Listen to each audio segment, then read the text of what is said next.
باشە ئەگە نفتێ تەوزیحکەن بۆ گوندا زۆر باشە طبعاً تاثیر لە ژینگەی ناکە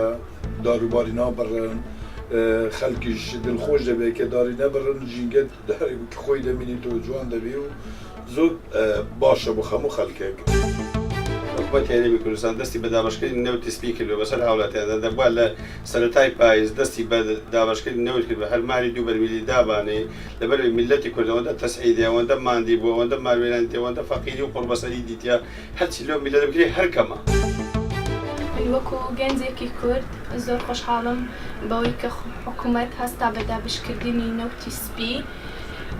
و ئەبێت شتێکی مەجبوریە لە زستاناندا کە ئەبێت نەوت دابش بکرێت بەڕاستی ئەگەر نەوت دابش نەکرێت ئەبێت چی بکەین ئێمە مەجبور ئەبیندار ببڕینەوە ئەوش ئەبێت هۆی ژینگە تێک بچێ بەڕاستی و زۆر زۆر خۆشحاڵم هیوادارشم بەردەوام بێ حکوومەت لە دابشکردنی نەوت. وەکو پێشمەرگەیەک داوا لە حکوومەتی هەرێمی کوردستان دەکەم بۆ ئەوەی کە بەرەو زستانە ڕۆین نەوت دابش بکە بەڕاستی هاوڵاتیانی کوردستان هەموویان پێویستیان بە نەوتە